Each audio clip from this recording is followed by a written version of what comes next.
Hürmetli тамашачылар, бүген Роберт Миңнуллин бәйрәме.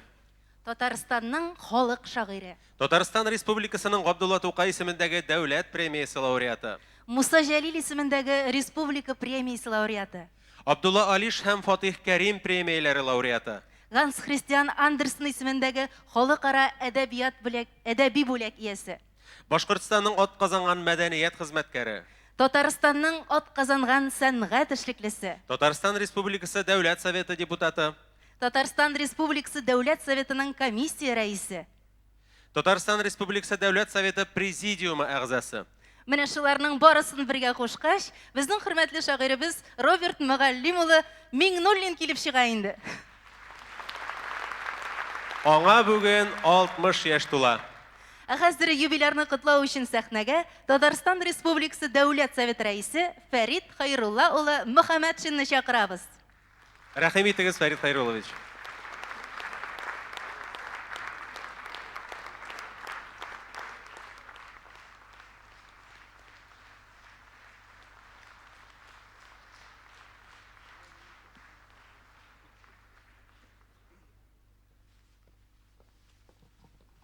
Хәерле кич,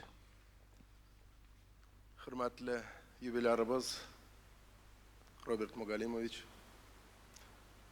Аның хәләл җефте дә монда, туганнары да монда, балалары да, кодалары да, дуслары да, якташлары да, һәм аның шигырьләрен, җырларын яраткан тамашачыбыз бу залда җыелды. Сәбәбен беләбез, матур юбилей 60 ел тулуына иң беренче иттереп, сине хөрмәт итеп, тәбрик сүзен әйткәндә, мин хөрмәтле президентыбыз исеменнән, Дәүләт Советы исеменнән, хөкүмәтебез исеменнән, шәхсән үзе исеменнән, чын күңелдән сине юбилей белән тәбрикләп, тормышыңда, эшеңдә, иҗади хезмәтеңдә тагын да тагын зур уңышлар телим. Бәйрәм белән сине.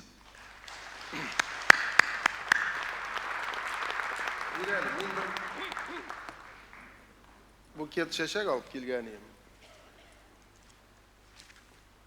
Аны синең янга киләм дә, ләкин сиңа бирмим.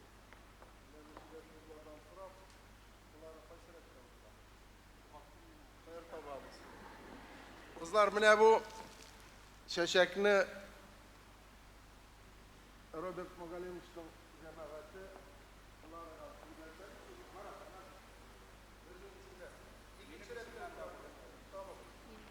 дөрес булыр ул.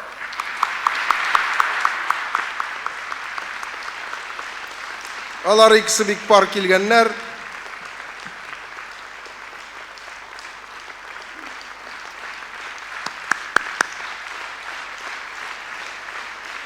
Игътибарыгыз итсәгез, Робертны бүген күп кенә экранда күрсәттеләр. Клараны аның белән берничә фотографиясын, фотосурәтен караганда, яшь чактагысын, бүгенгесен мин аның карыйм, елдан ел матурая. Роберт, бу синең хезмәтеңдер.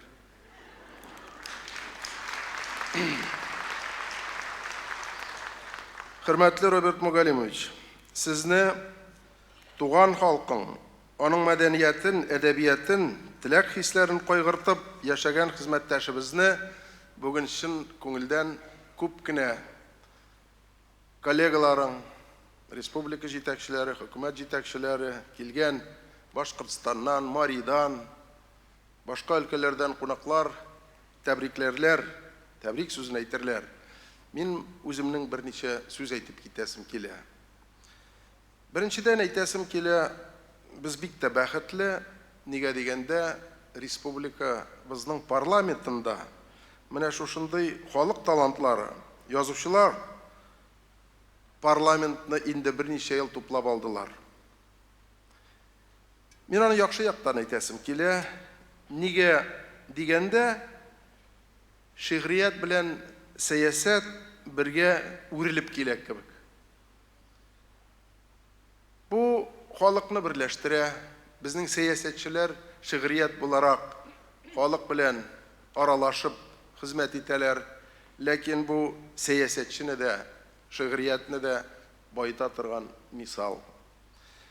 Роберт Мугалимович бүгенге кичә чакыру билетында, афишасында автограф иттереп үзенең яраткан бер шигырен алган дип уйлыйм мин.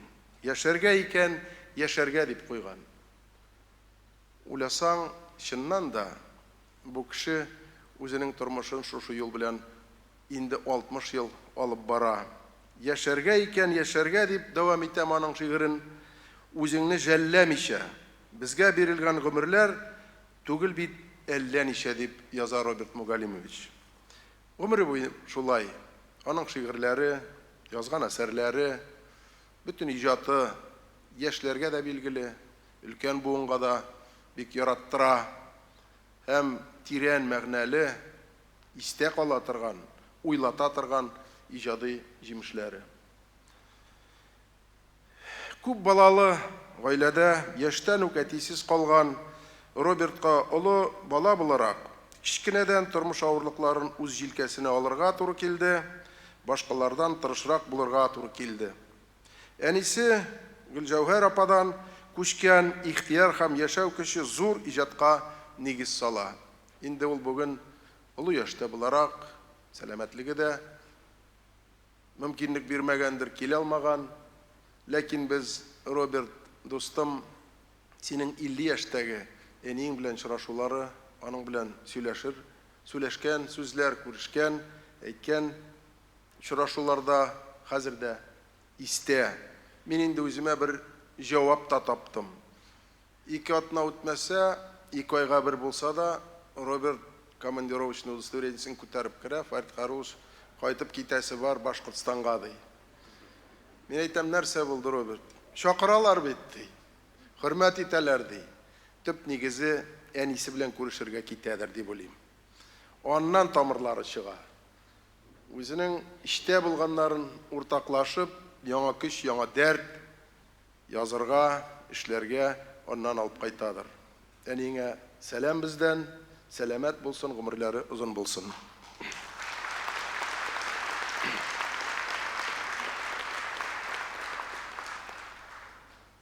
Инде парламентка күчкәндә, үзе дә белмидер инде ничә созыв, ничә җыелыш парламентта депутат булганын, шактый булдык инде без аның белән бергә. Комиссия рәисе, комитет рәисе, Дәүләт Советы рәисе урынбасары булып та без аның белән кулга-кул тотышып бергә эшләдек.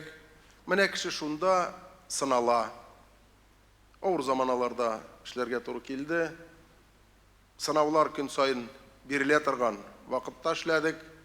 Роберт сынатмады, Роберт бирешмәде. Бергә, Аллага шөкер, күп кенә мәсьәләләрне ярып чыгарга насыйп булды. Инде бүгенге көндә комиссия рәисе буларак, безнең 2 дәүләт теле буларак Татарстаныбызда закон нигезендә кабул иткән законнарны 2 телдә кабул итәбез. Аларны тәңгәләштерергә кирәк. Менә иң әзер кеше бу эшкә дип әйтәсем килә, җанын тән биреп эшли торган кеше рәисе буларак Роберт Мугалимович. Татар телен, рус телен бергә законнарны чыгара, без аларны хөрмәтле президентыбызга ибәргәч, ул яктан ниндидер хата әле бүгенге көнгә ибәргәнебез юк. Синең өчен дә бу сөенечле, безнең өчен дә бик шатлык, хезмәтең өчен рәхмәт.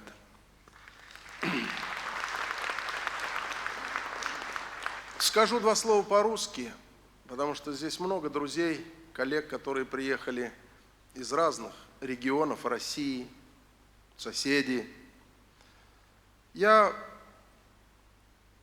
обобщающе, что ли, хочу сказать на юбилей этого человека, что в плеяде сегодняшних, плеяде современных поэтов и писателей, политиков, сегодняшний юбиляр занял свое достойное, вызывающее уважение, востребованное временем время.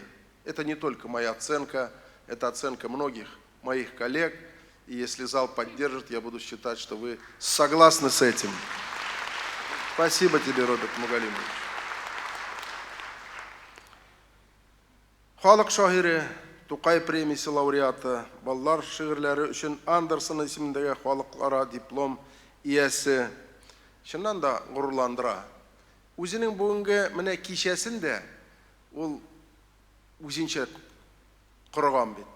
Башта беренчелештә балалар сәхнәдә булды. Менә шатланып утырдык. Нигә дигәндә, алар кем ул Роберт абый? Нинди кеше?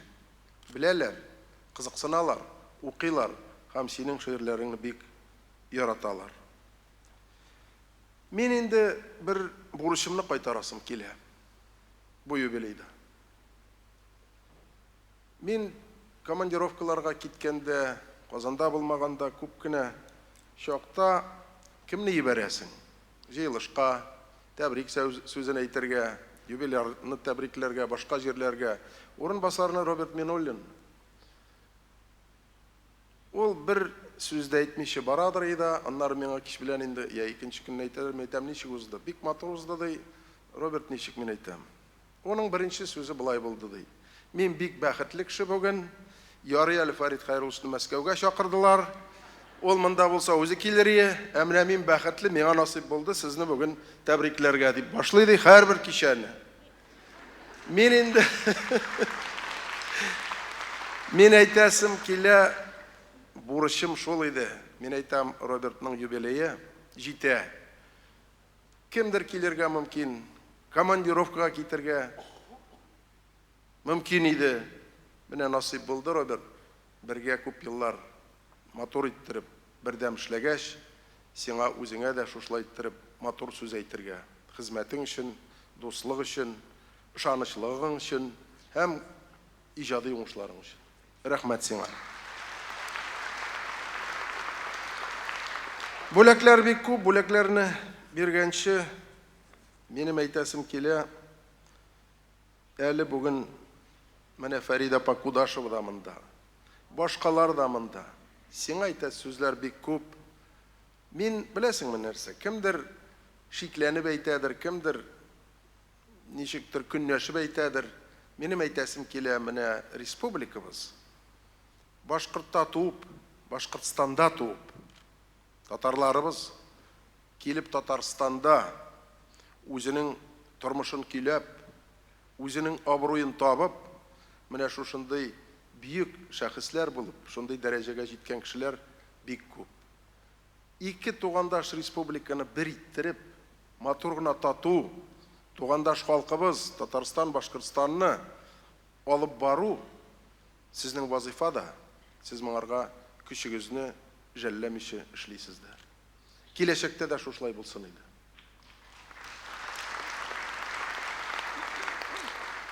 Мөхтәрәм җәмәгать, Татарстан Республикасының президентының указын сезгә җиткерәсем килә. Татарстан Республикасы дәүләтен һәм мәдәниятен үстерү өлкәсендәге зур казанышлары, нәтиҗәле әдәби һәм җәмәгать эшчәнлеге өчен шаһир, Татарстан Республикасы Дәүләт Советы Президиум әгъзасы, Татарстан Республикасы Дәүләт Советының Татарстан Республикасы законнарының татар һәм рус телләрендәге текстлары тәңгәләгән билгеләү комиссия рәисе Минуллин Роберт Мөгаллим улын фидакар хезмәт өчен медаль белән бүләкләргә дигән. Татарстан президенты Ментимир Шаймиев.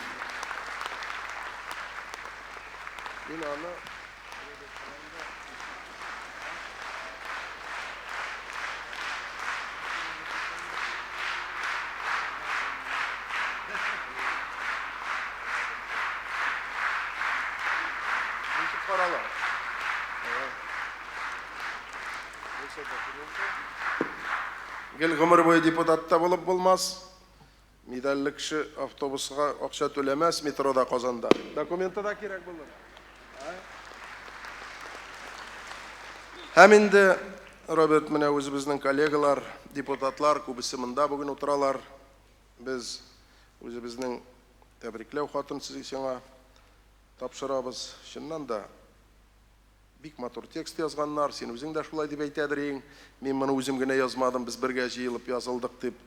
Без моның үстендә теге, как письмо турецкому султану, долго сидели, но, по-моему, удалось. Укырсың, монда бераз теге мәдди яктан бу кичәне каплап бетерә алмас расходларыңның ярдәме булыр.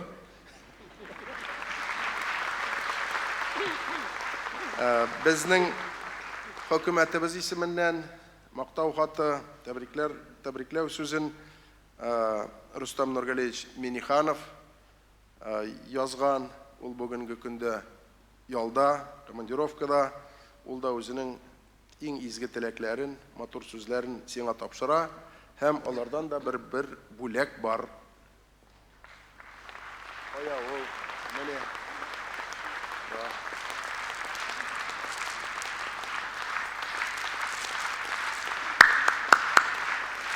Там бер бүләкне онытмаска инде килгәч. Без уйлаштык та, менә депутатлар әйтә, Фәрит Хәйруллович, нәрсәдер бүләк итәргә кирәк. Элек бу зур бүләге, аны биргәндә төсле телевизор дип бирәләр. Аннан әзрәк вакыт бара бит инде. Чит ил төсле телевизор дип әйтә башладылар. Хәер, үзебездә төсле телевизорлар чыкмый икән. Бу төсле чит илдә чыккан телевизорның иң яхшысы булыр.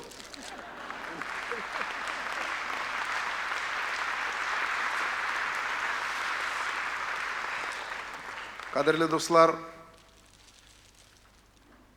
тормыш бара. Мин менә карап торам. Кемнекедер шаба, кемнекедер туктап тормый бара. Мин гаҗәпләнәм менә. Минем шәш агарып бетте, Робертның әле шәшенә шалда кермәгән. Роберт әйтә, шигырем бар ди, кирәк булса әйтермен ди. Менә шушылай булып калган гомереңдә гаиләң белән, балаларың белән, туганнарың белән безне шатландырып күп еллар яшәргә булсын. Мин аны чираткач, үземә дә ниндидер яңа дәрт алам. Мыек турында аның күп сөйләделәр, бала-чагалар да әйттеләр мыек турында. Менә кемгәдер мыек килешә, кемгәдер килешми, бу кешегә килешә. Роберт хәлең ничек дип сорасаң, мыек астыннан елмаеп кына, ипләп кенә, тыныч кына иттереп, Аллага шөкер, ничего дип әйтә. Менә шулай дип күп еллар очрашып, синнән шундый матур сүзеңне ишетергә мыек астыннан насыйп булсын. Туган көнең белән.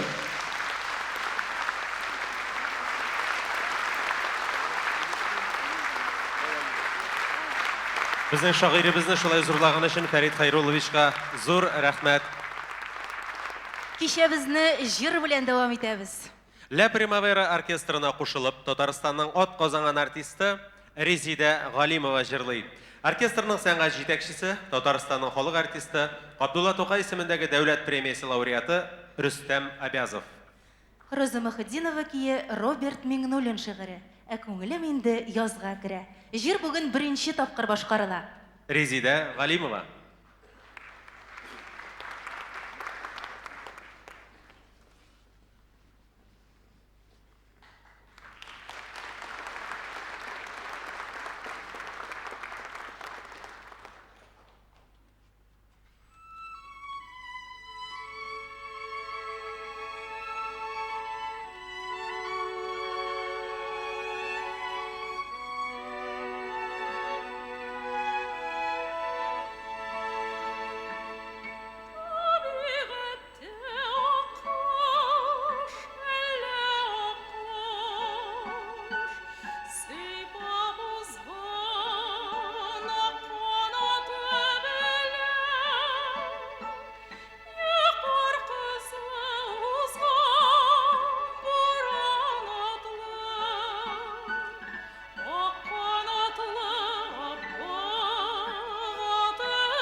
Резида Галимова.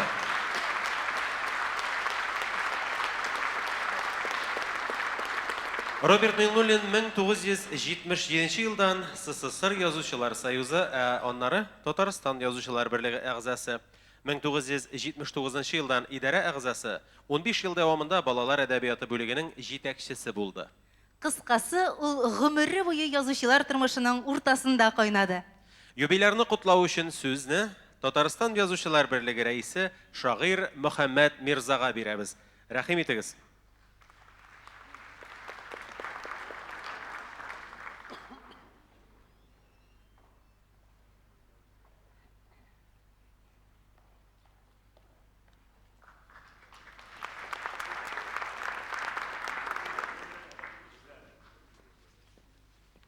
Роберт Миңнуллин татар әдәбияты, татар шигъриятында уникаль күренеш. Ул әлбәттә Сибгат Хаким, Хәсән Туфаннар шикелле әдәбиятыбызның шул шигъриятына тугрылыклы булып калды һәм гомере буе шигырь язды. Шагыйрь Роберт Миңнуллинның иҗатының төп баганасы булып, әлбәттә туган ана телебез тора. Халкыбызның 1000 еллардан инде иң тирән тамырларыннан сугарылып килгән ана телебез. Ул чәчәннәр теле. Ул Нажар Нәҗми, Сәйфи Кудаш, Ангам Атнабай Шәйх Зада Бабичлар теле. Роберт Миңнуллин балалар шигъриятен, ул кызыл галстуклы шигърияттан чын хисле балалар шигъриятын алып чыккан шагыйрыбыз. Аның лирик геройларда ул үз әйткәнчә шәп егетләр, шәп кызлар, тугры шәп дуслар һәм балалар ул шигъриятны әле үзләре хәреф таныганчы ук әти-әниләреннән балалар бакчасында тәрбиячеләр тарафыннан ятлап, сөйләп йөриләр. Менә бу ана телебезне бишектән өйрәнү дигән безнең төп бурычыбызны башкаруда Миңнуллинның шигърияты әйтеп бетергесез тәрбияви зур әһәмияткә ия. Роберт Миңнуллинның әлбәттә шигъриятының төп өлеше ул лирика, татар лирикасы. Ул үзенең шигъриятында үзенең туган ягын дөньядагы иң матур як дип тасвирлый. Хатын-кызның матурлыгын ул фәрештәләргә тиңләп сүрәтли. Аның иң матур образлары әлбәттә ул безнең әнкәйләр образы. Әнкәйләр турында язып Роберт Миңнуллин үзен чын шагыйрь итте, улуг шагыйрь итте һәм аны бөтен төрки телле халыкларыбызда улуг шагыйрь итеп кабул итәләр. Безнең каләмдәшебез Роберт Миңнуллинның иҗатының төп өлешен әлбәттә җыр әдәбияты алып тора. Соңгы вакытларда Көнбатыштан кергән үзгә музыка безнең милли музыкабызның тәмен, төсен җибәрә башлаган иде. Менә җыр әдәбиятына керткән үзенең чын лирикасы белән шушы куркыныч афәттән Роберт Миңнуллин безнең җыр сәнгатебезне саклап калганына бүген без барыбыз да шаһит булдык. Аның җырлары халык күңеленә үзләре килеп керделәр, халык күңелендә үзләре урын алдылар һәм инде рәсми рәвештә әйтелгәнгә караганда Роберт Миңнуллин халык шагыйре булып танылды да. Хөрмәтле юбилярыбыз, сезне Татарстан Язучылар берлеге исеменнән, барлык каләмдәшләре исеменнән бүгенге улуг бәйрәмегездә тәбрик итәбез. Милли әдәбиятыбызны үстерергә куйган хезмәтләре өчен зур рәхмәтләр әйтәбез. Тату гаиләгездә әле озак еллар иҗатлы яшәгез, халкыбызны сөендерегез. Зур рәхмәтләр сезгә.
Hürmetli тамашачылар, siz Dostluk Маңы фестивале лауреаты Әсхәм Искужин исемендәге курайчылар конкурсы лауреаты Юнир Сагынбаев башкаруында Башкорт курайының кабатланмас моңнарын тыңладыгыз.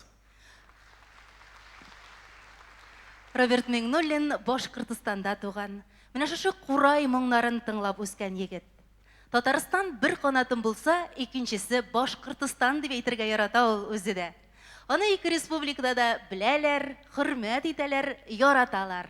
Кичә безгә юбилейны котларга күрше тугандаш республикадан да олы кунаклар килде. Башкортстанның халык шагыйре, Башкортстан язучылар союзы рәисе, Башкортстан дәүләт җыелышы Корылтайының мәдәният, мәгариф һәм фән комитеты рәисе Рауил Тухфат улы Бикбаев.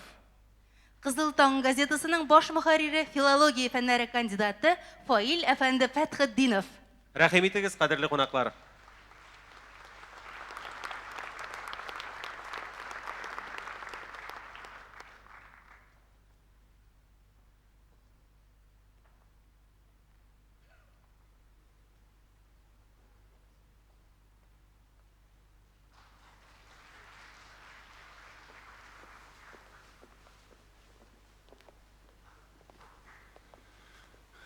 Байрам менән, хөрмәтле тугандар, байрам менән, кадерле каләмдәшебез Роберт. Бүгенге олы байрамыңа без сәламдәрдең иң кадерлеһен, иң хагынып көтеп ала торганын, туган як сәламен, Башкортстан сәламен алып килдек. Бүгінгі ұшы ескерткіш матур кисәңә біз тіләктердің, рәхмәттердің ең изгіхін, яқташтарыңдың тіләктерін, яқташтарыңдың рәхмәттерін алып келдік. Һәм ұшы ұлы тантанаға мен Башқұртстан Республикасы президенті Муртаза Губайдулла улы Рахимовтың құтлау хатын алып келдім.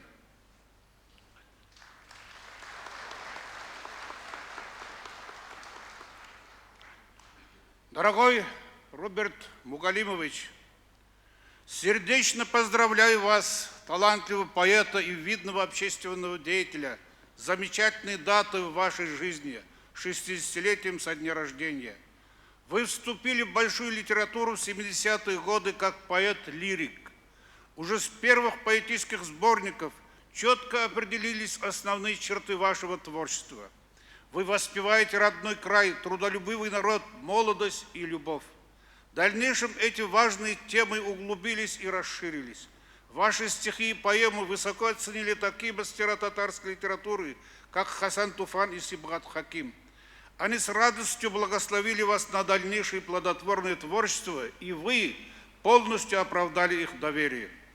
Своей благородной лирикой, прекрасными стихами для детей, острой публицистикой вы завоевали сердца читателей.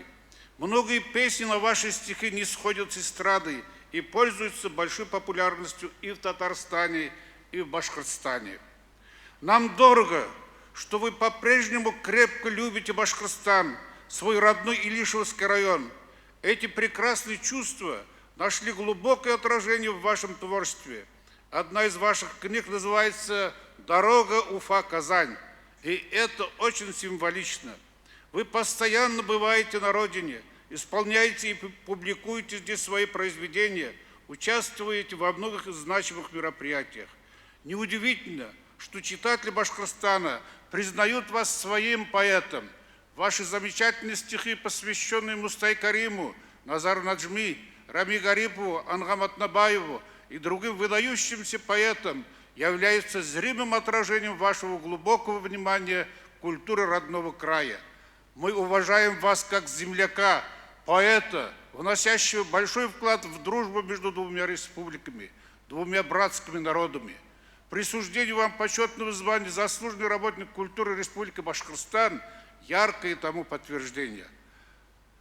Ваше многогранное творчество нашло справедливое признание в Татарстане и в международном литературном сообществе. Вы лауреат Государственной премии имени Габдулла Тукая, Мусыд Джалиля, обладатель международного диплома имени Андерсена. Вам присвоено высокое звание «Народный поэт Татарстана».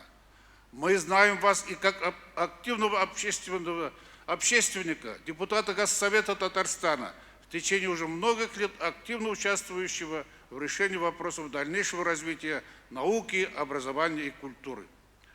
Дорогой Роберт Мугалимович, желаем вам крепкого здоровья, благополучия и счастья, новых творческих взлетов. С уважением, президент Республики Башкортостан Муртаза Рахимов.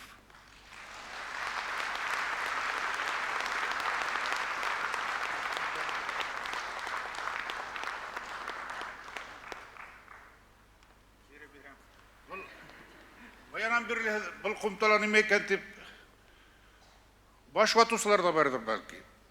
Мына біздің бүгінгіні дәулет йылышы құрылтайдың отырышы өтті.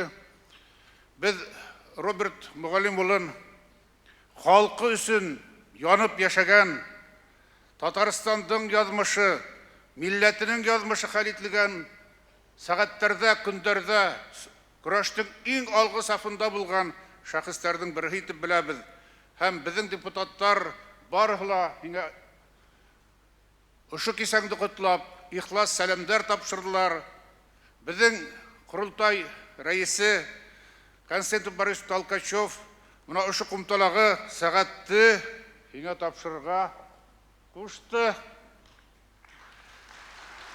Мұның өзінсі мағанағы әлбетті түпті ята ғұмыр өткен хайын күндер генә түгел, сағаттардың да қадірлері арта бара. Һин, Роберт дус, яшьтән үк вакыттың қадірін біліп яшаның. Вакыт тигәс Акмулланың шундай сүзләре искә төшә. Якуттар табылалыр вакыт менән, вакыттар табылмайдыр якут менән. Бuna Роберт Минуллин ул вакытты якутка айландырып, гәүһәргә айландырып, асыл йырҙарға айландырып, асыл шиғырҙарға айландырып, халҡы өсөн бынамын дигән эштәргә айландырып яшәгән, ижад иткән шәхес.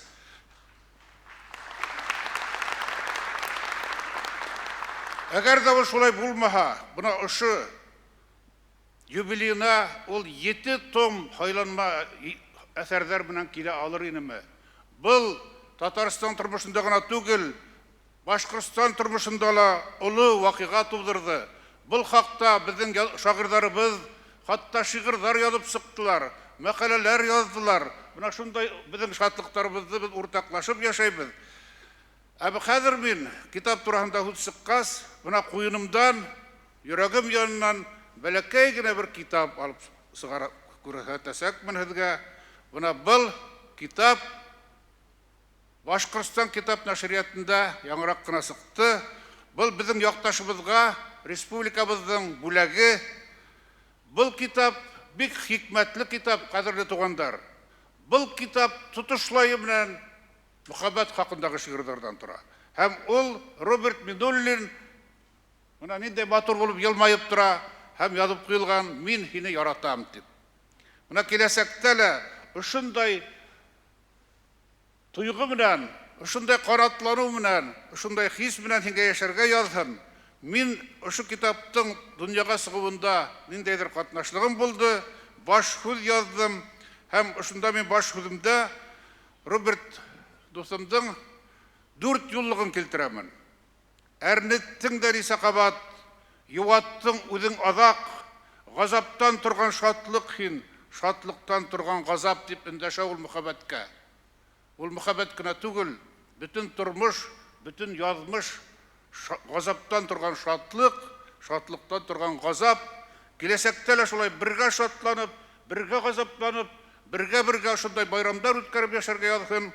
Менә бу китапты инде мин хәзер, менә ошо китаптың тууына сәбәпсе булган иң бәхетле бүгенге залдагы катынга, Клара ханымга бүләк итәргә теләрмен.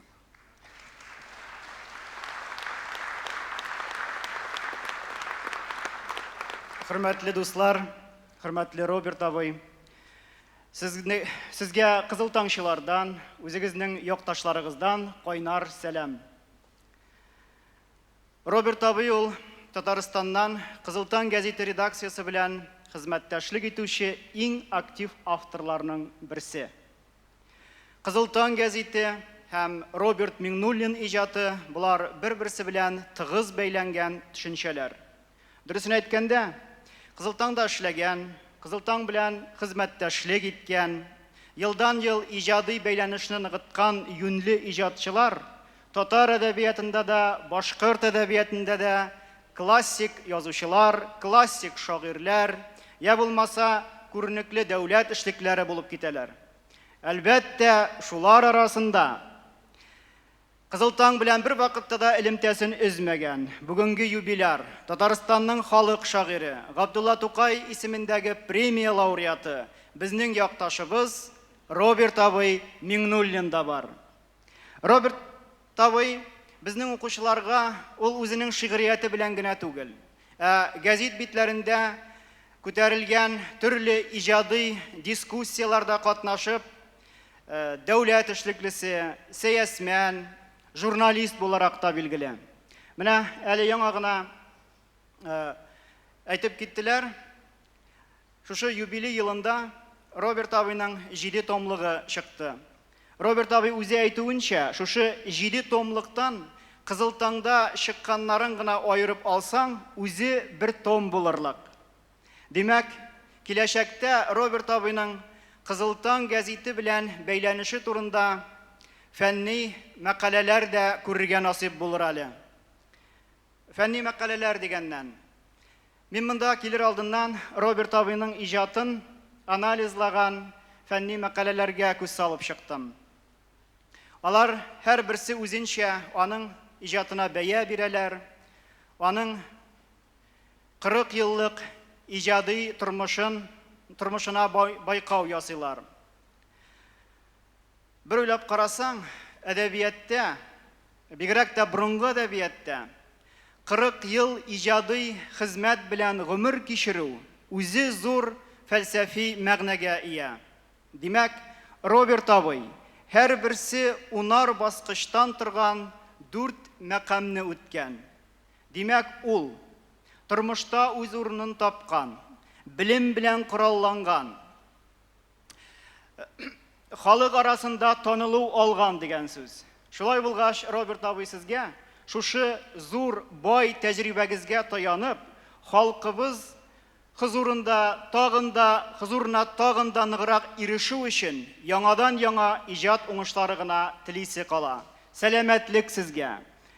Гаиләгез белән, туганнарыгыз белән, дусларыгыз белән рәхәтлектә, нигъмәтлектә гомер кичерегез. Юбилейгыз белән.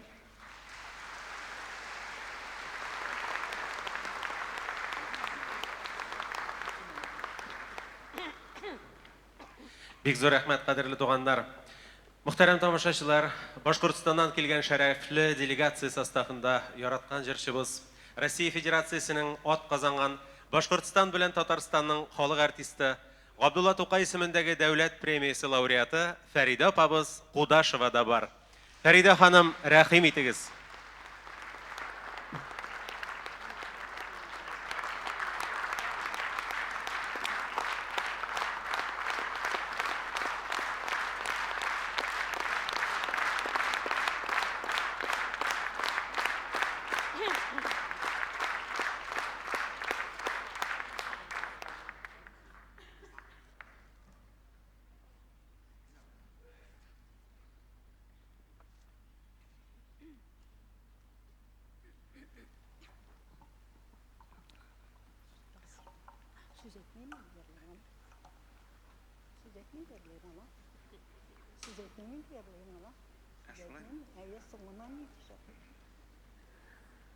Yolları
Bu jır albatta mеңа bağışlap jırlandı.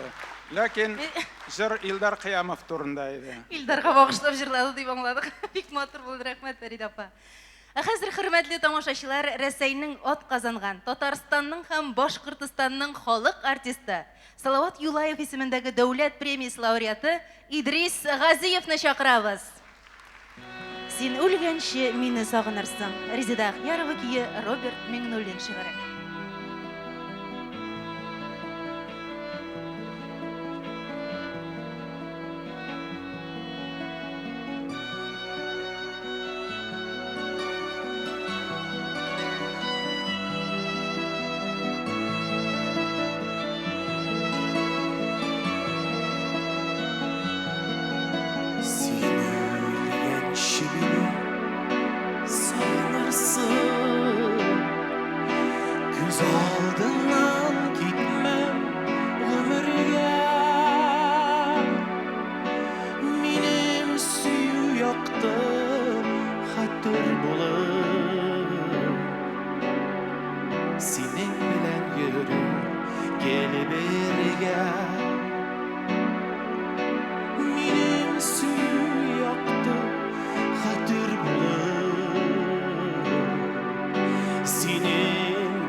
Sahralarga çıkıp gidersin,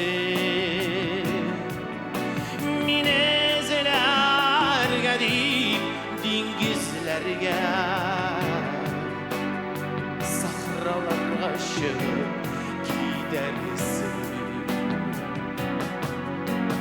Ne bulsa da muhabbetimizge tap düşmedi.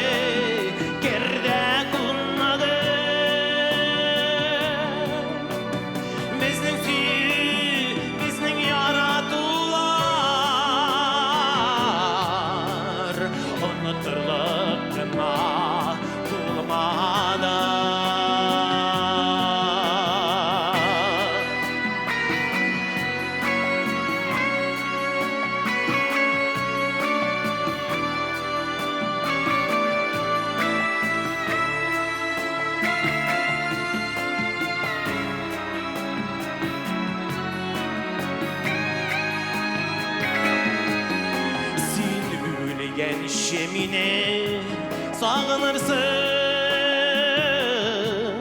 şiirlerin yakın keşeğine, Tenur dallarında iserlenip Kavatlarsın benim isimini. Tenur dallarında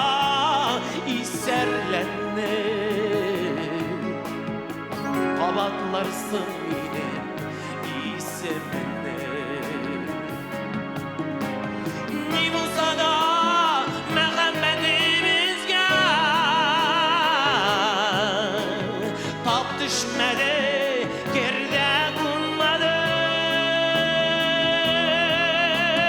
Bizning süyü, bizni yaradılar,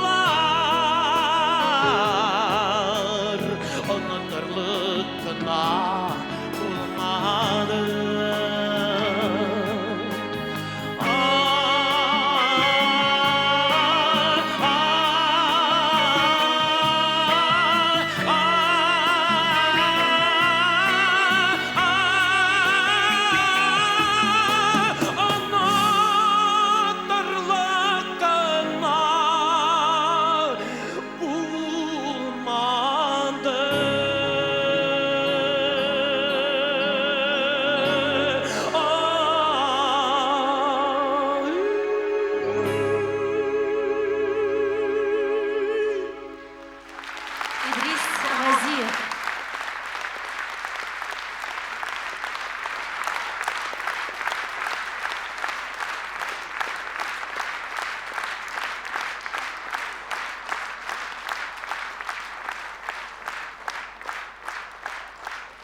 Жырның авторы Резида ханым Ахиярова. Роберт Миңнуллинны Татарстан белән Башкортстанда гына түгел, башка күрше республикаларда да яхшы беләләр. Безнең бүгенге кунагыбыз Мари Иле Республикасының хөкүмәт башлыгы урынбасары, мәдәният һәм милли мәсьәләләр министры Михаил Зиновьевич Васютин. Уважаемый Михаил Зиновьевич, просим вас на сцену. Рәхим итегез.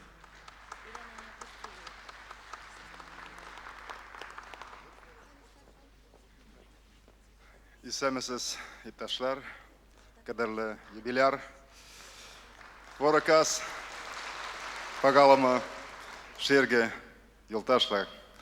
Добрый вечер, уважаемые ценители творчества Роберта Минолина.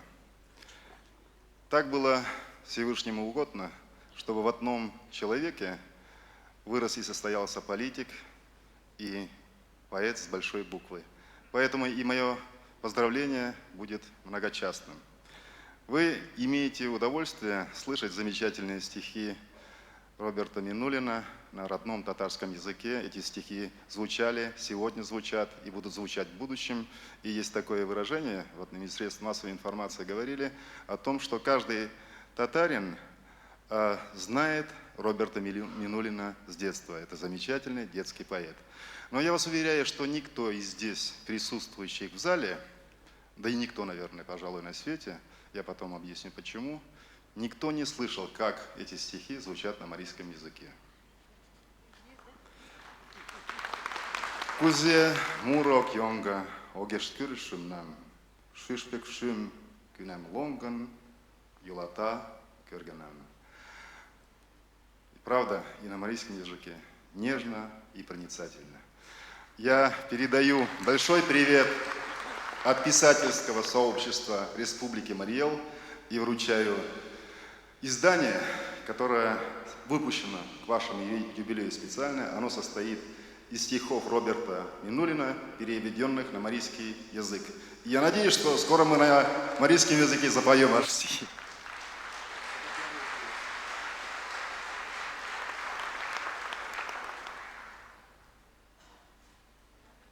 Наши соседские связи многогранные, и Роберт Минуллин внес очень большой вклад в развитие межпарламентского соглашения. Я сегодня выполняю поручение председателя Государственного собрания Республики Мариэл Юрия Александровича Минакова и вручаю почетную грамоту Государственное собрание Республики Мариэл Минуллину Роберту Мугалимовичу за укрепление межпарламентских связей, реализацию соглашения о межпарламентском сотрудничестве между Республикой Мариэл и Республикой Татарстан в связи с 60-летием со дня рождения.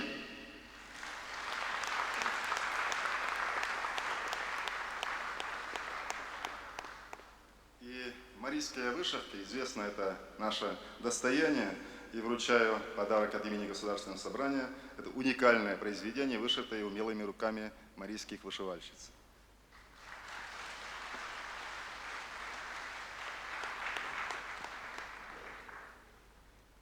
Сегодня я обратился к президенту Республики Мариэл Леониду Игоревичу Маркелову с просьбой разрешить мне выехать за пределы республики на юбилей моего друга Роберта Минуллина. На что мне президент республики сказал: не только разрешаю, но ты быть обязан сегодня на этом вечере, потому что Роберт Минуллин не только твой друг, это большой друг Республики Мариэл. И поэтому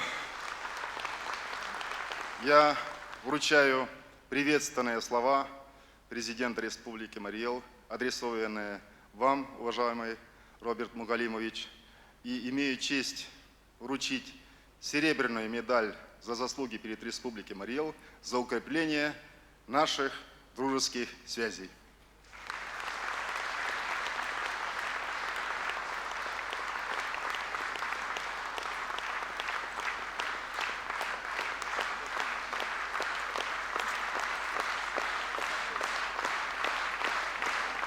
С праздником, с юбилеем! Ринат Уәлиев көйі Роберт Миңнуллин шигыре «Багышлау». Рәсәйнең һәм Татарстанның халык артисты Габдулла Тукай исемендәге дәүләт премиясе лауреаты Зилә Сөнгатуллина җырлый.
Нафилә Сөңгатуллина.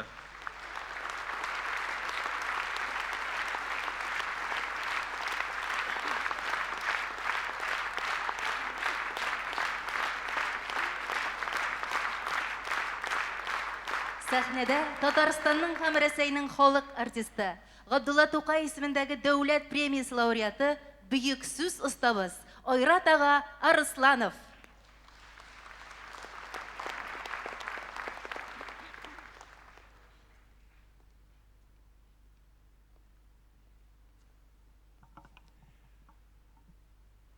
Юбилярның лирикасыннан Қаурый білән Тукайның шигырьләренә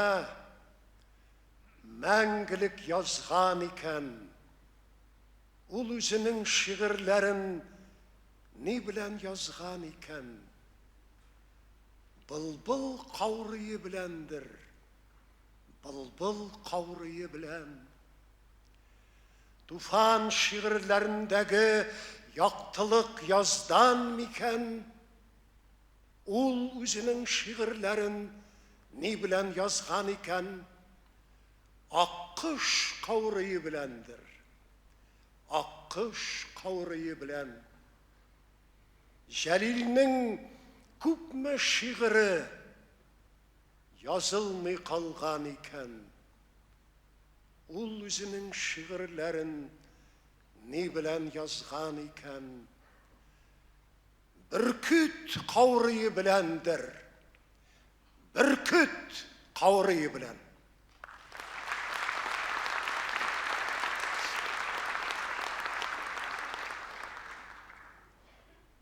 Утыз имәнине укыганда туган уйлар. Укыйм утыз имәнине, аңлый алмыйм сүзлексез, аңлашылырга тиеш бит, була алмый сүз үксез. Ник булай булгансың әле? Безме, сүзме үзгәргән? Тарихларга китеп барам, сүзләрдәге эзләрдән. Тарихыбыз чытырманлык, нинди киртә арада.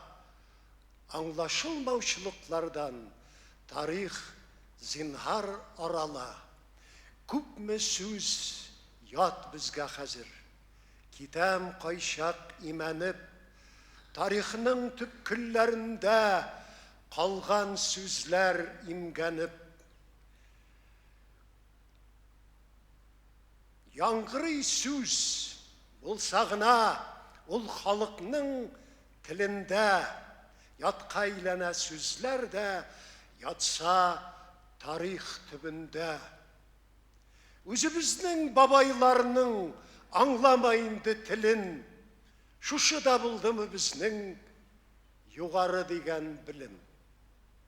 Утыз имәни дә әгәр укыса үзе безне, аңламас иде мөгаен безнең бер сүзебезне. Нәрсәләр булды соң сиңа, и телем, и телгенән? Утыз имәни бездән соң аңлашырсың кем белән?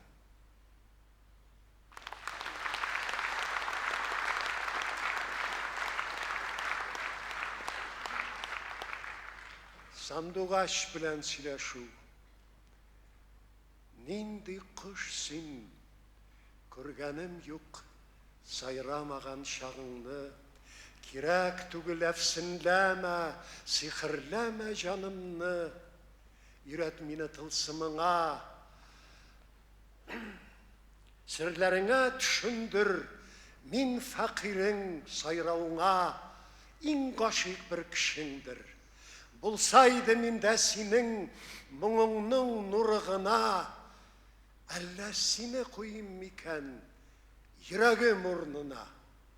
Сандугач йөрәкле ул дип йөрерләр иде аннан, бәлки мин дә ул чагымда сандугач булмый калмам. Мин дә сайрыйм кунып халкымның күңеленә. Yok, şanmim min sandıgaş dügleme. Ойрат Арсланов.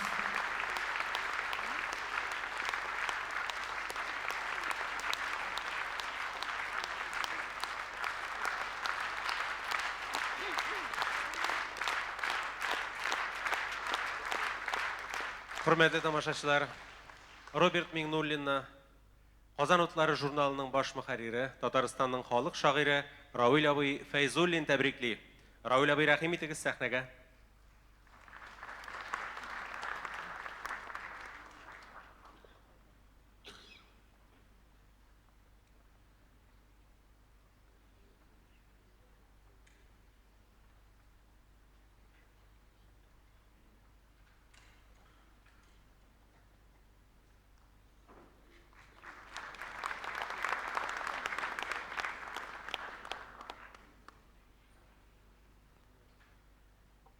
Hürmetli Robert, muhterem cemaat,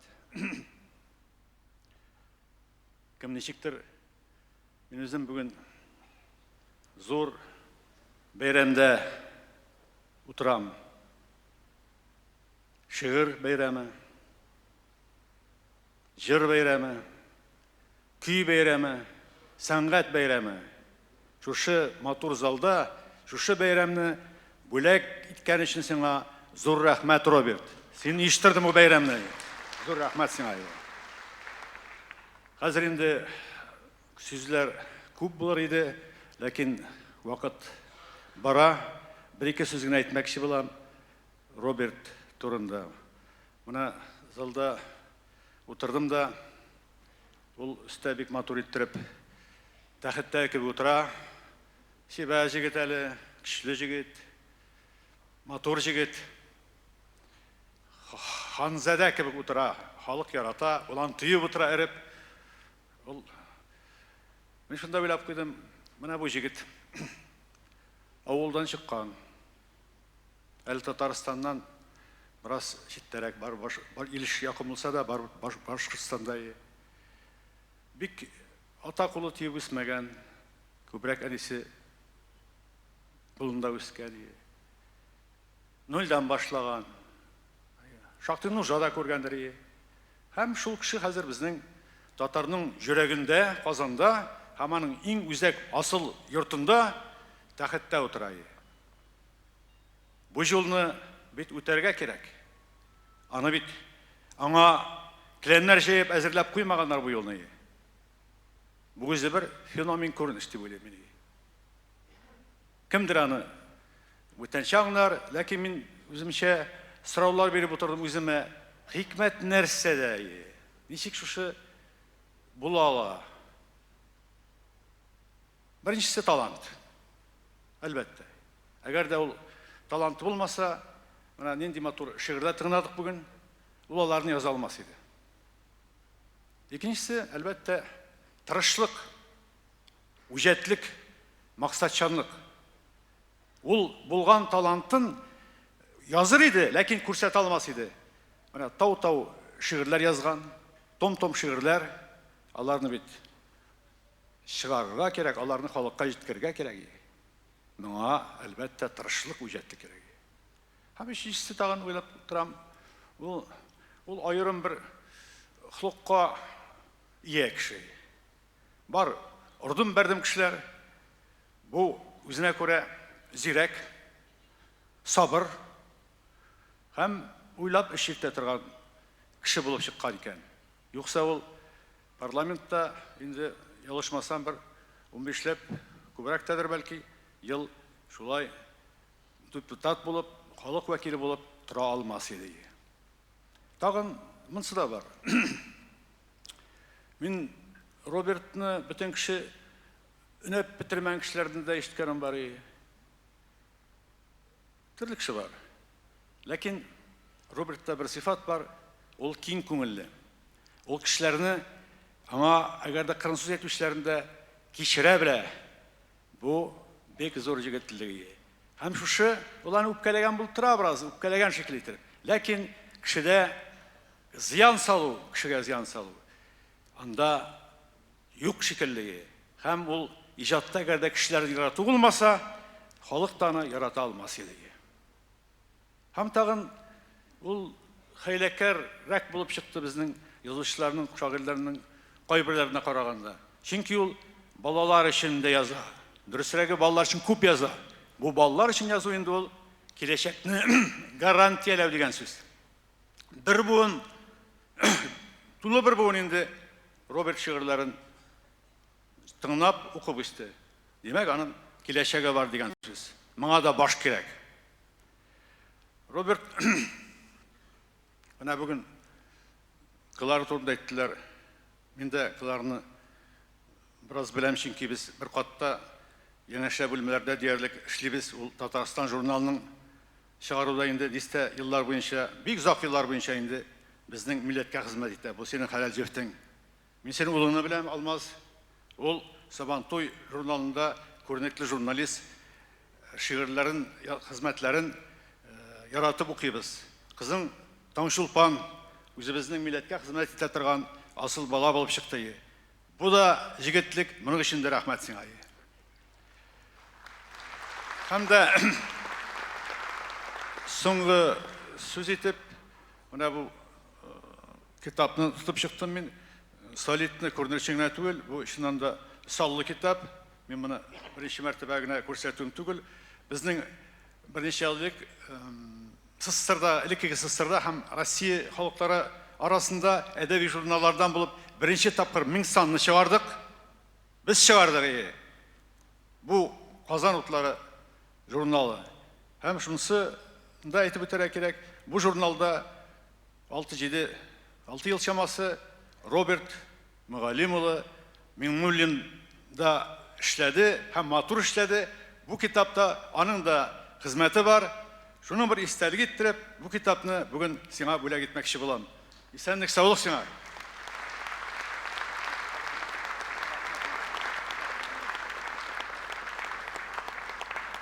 Роберт Миңнуллин сүзләре, Мөфтәдин Гыйләҗев көе бар иде яшь чаклар. Сәхнәбез түрендә юбилярның якташы, завандашы, яраткан җырчыбыз Фән Вали Әхмәтов.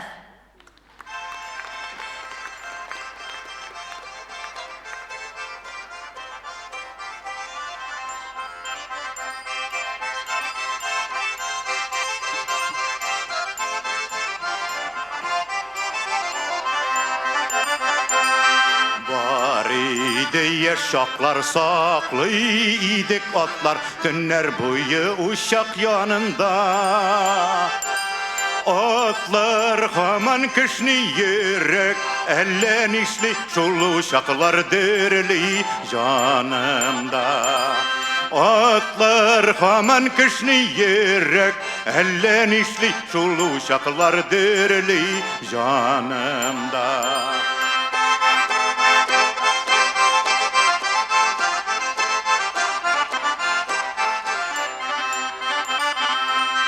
Kızlar jırlый әлі, хаман шыңлый әлі, Күңелләрдә шалгышың нары. Шалгышың нарының, яшьлек жырларының, Юк әлі дә тынып торганы. Шалгышың нарының, яшьлек жырларының, Юк әлі дә тынып торганы.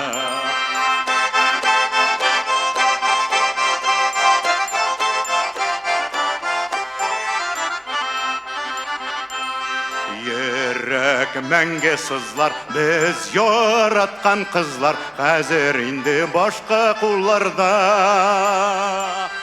Сөю бит ул көчле, Хаман килер төсле сөю үткәннән.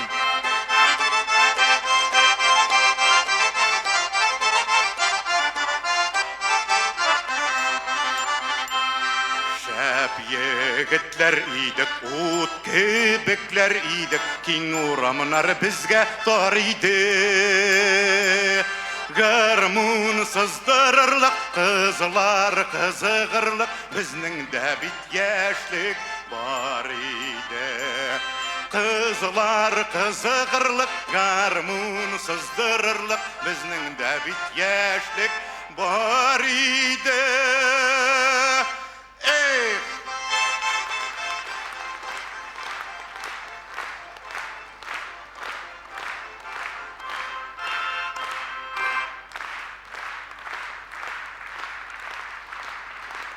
Фән Вали Ахметов.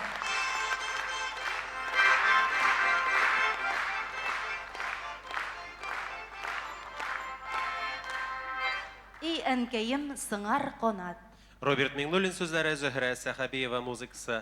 Җырны автор Татарстанның халык артисты Зөһрә Сәхәбиева башкара. Әсәр беренче мәртәбә яңгырый.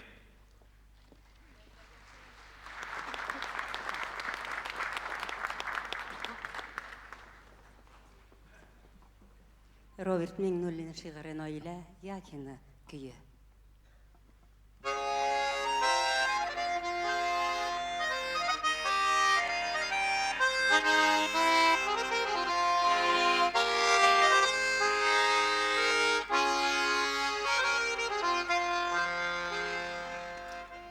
Әнкәйем сыңар канат, сыңар канат, сабыр канат. Жел исә дә сыңар канат, сыңар канат.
Әнкәйем сыңар канат, сыңар канат, сабыр канат.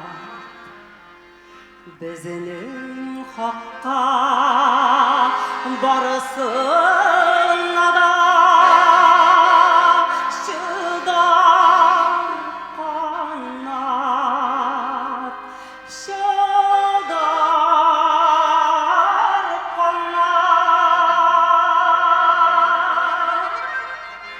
Бәгырьләрем тилгәләнә, сиңа карап сыңар канат.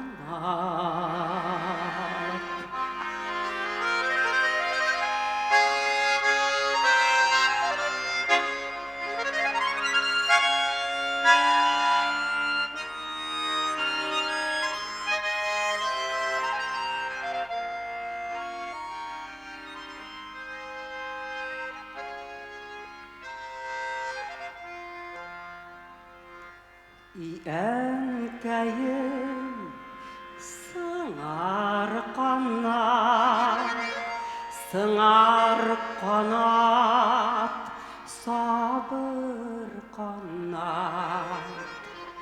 Кирәк булса безне яклап алышка да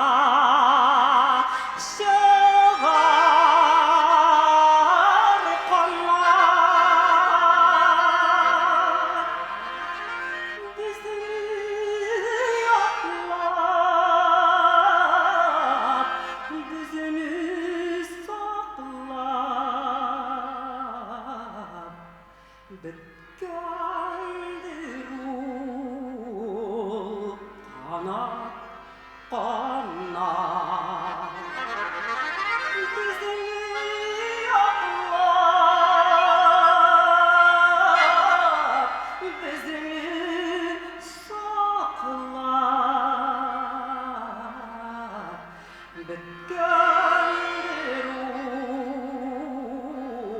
ул қанат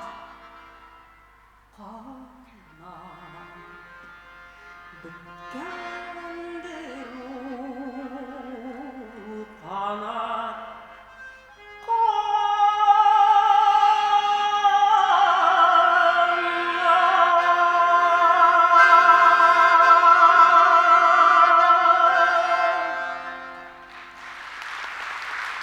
Зөһрә Сахабиева, баянчы Татарстанның халык артисты Кирам Сатиев.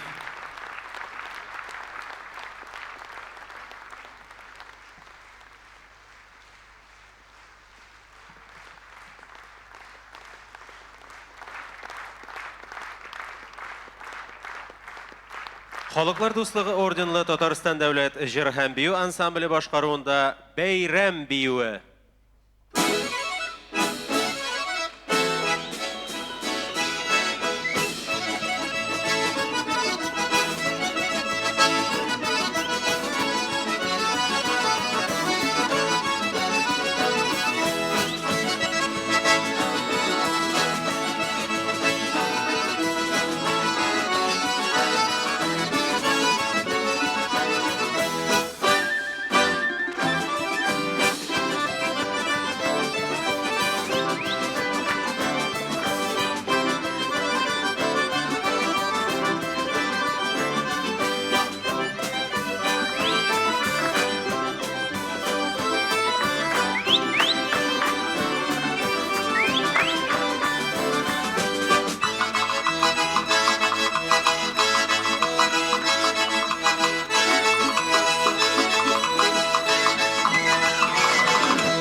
Татарстан дәүләт җыр һәм бию ансамбле.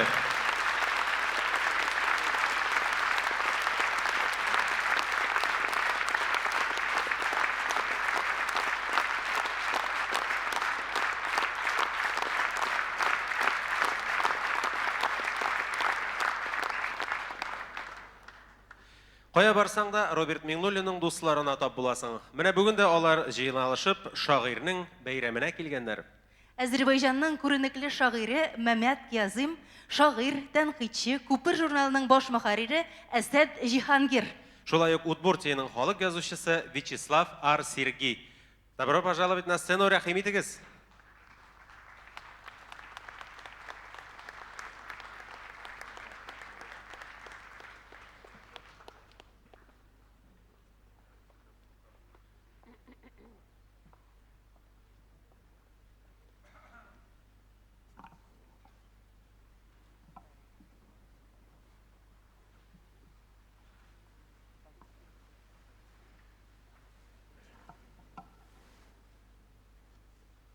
Айдагыз, рәхим итегіз.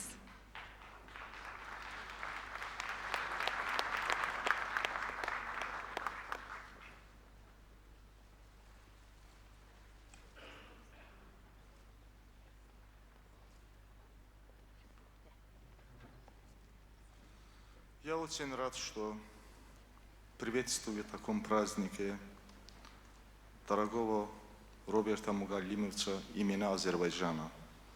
В таком торжественном зале, в таком красивом городе, который со своей сказочной красотой удивляет тех, кто первый раз приезжает сюда.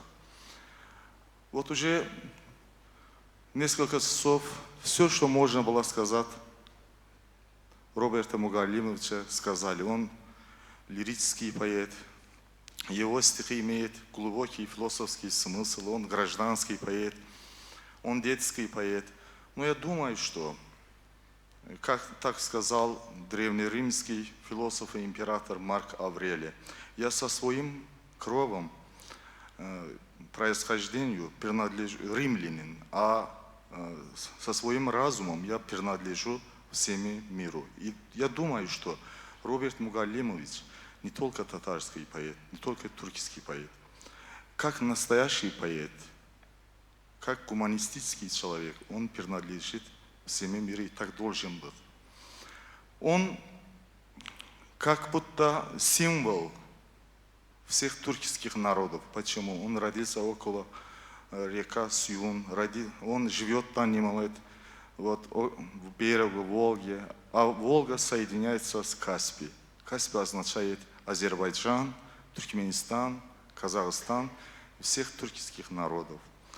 Наверное, сказать лишнее, что азербайджанская и татарская культура имеет тесные связи. Вы знаете, что азербайджанский мыслитель, философ, ученый, востоковед Мирза Казымбек больше 20 лет работал и жил в Казани. Он основал востоковедческий факультет в Казанском университете. Вот интересно, что первый раз на азербайджанскую сцену вышли именно татарские девушки. Мирзия Даудова, Фатма Кадры, Софа Бесирзада. Потом они стали народные артистки СССР Азербайджана. Они основали азербайджанский театр. У нас в школе учили Муса Джалиля, а в университете Габдулла Тукая. Азербайджанский видный поэт Бахтияр Вагабзаде посвятил один из своих поэм легендарного татарского поэта Муса Джалиля. Можно сказать много примеров, но смысл один и тот же. Мы должны изучать культуру друг друга, мы должны осознать себя, свои происхождения, корни. Вот именно я очень рад, что в этом плане имею какую-то частичку. Что я хочу сказать? Недавно азербайджанский поэт, мой, как сказать, устат, если сказать по Роберту Мугалимовичу, мой Мустай Карим, Меммед Казым, вот познакомился с Робертом Мугалимовичем, и он привез его книги «Еще не вечер» в Азербайджан. И мы познакомились его стихами, они нам очень понравились, и мы решили перевести эти стихи на азербайджанский язык. Вот примерно его стихи, один из стих так звучит на азербайджанском языке. Ötəri uğurlara heyran olmuşdu yaman. Bilmirdi ki inadı başına oyun açır. Bilmirdi ki xoşbəxtlik dalınca qaçan zaman, bilmirdi ki xoşbəxtlik onun dalınca qaçır. Bir gün ağlı başına gələndə birdən-birə gördü ardınca qaçan xoşbəxtliyi görməyib. Gördü ki gedib çatıb elə uzaq bir yerə, xoşbəxtlik ona heç cür gəlib çata bilməyib. В этом стихе Роберт Мугалимович говорит, что один человек ищет счастье, бежит за счастьем. Он не знает, что счастье само бежит за ним.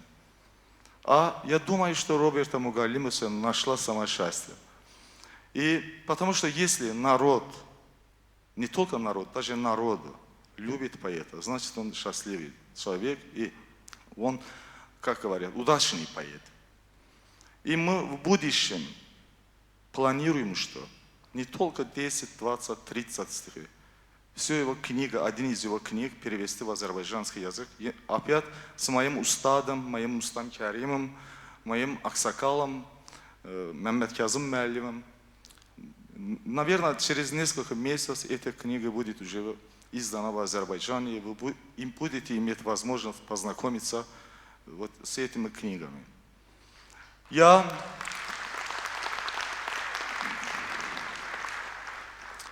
очень рад, что и в Азербайджане, и в Татарстане действуют культурные центры. Например, в Татарстане действует в данный момент национальная культурная автономия Татарстанской республики Азербайджана. Его возглавляет молодой, энергичный Зиафет Касумов. Именно он создал возможность нам познакомиться с Робертом Мугалимовичем и его творчеством. И в Азербайджане есть татарский культурный центр, который возглавляет Эльмира Ханум, точно такой же энергичная и молодая. В конце своего слова я хочу выразить свою глубокую благодарность Роберта Мугалимовича и министра культуры Татарстана, что нас пригласили сюда. Мы познакомились вот с таким красивым городом. Я первый раз бываю в Казани. И прямо участвуем в таком торжественном празднике не только Роберта Мугалимовича, не только татарского народа, весь тюркского народа. И я хочу желать Роберту Мугалимовичу и после того творческие успехи, крепкого здоровья. Спасибо вам большое за внимание.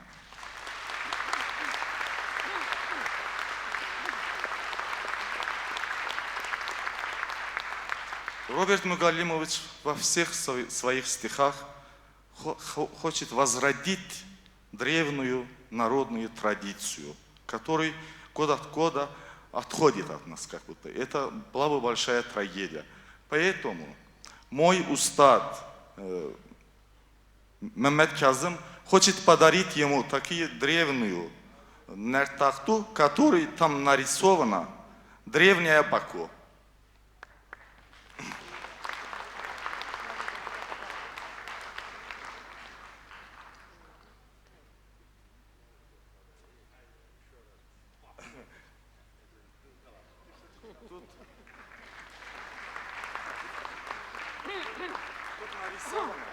Древняя Баку. У вас тоже есть, по-моему, Девичья башня в Казани, в Татарстане где-то. И Азербайджана тоже. Это тоже показывает, что татарские, азербайджанская поэзия и архитектура тоже тесно связаны друг с другом. Спасибо.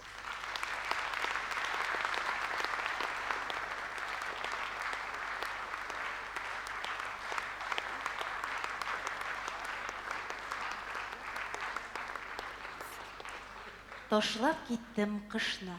Роза Мөхетдинова кие. Татарстанның халык артисты Римма Ибраһимова башкара.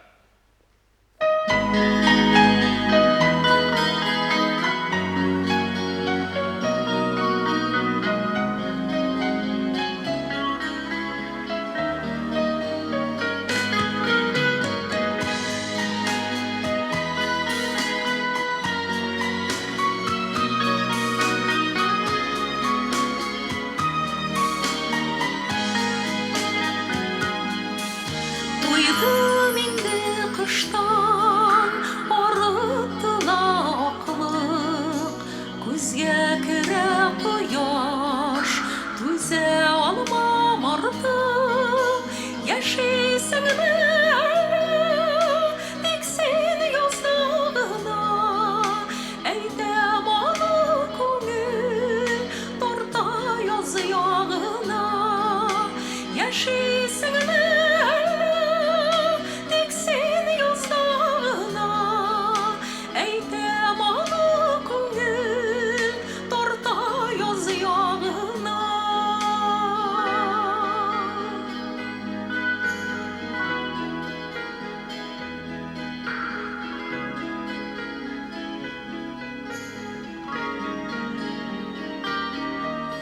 Seni kıştan izlep, toba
Римма Ибрахимова.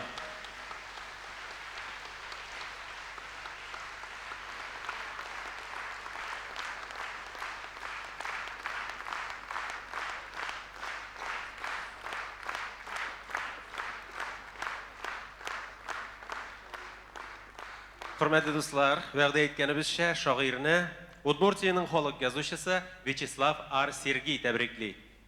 Rəhim etiniz.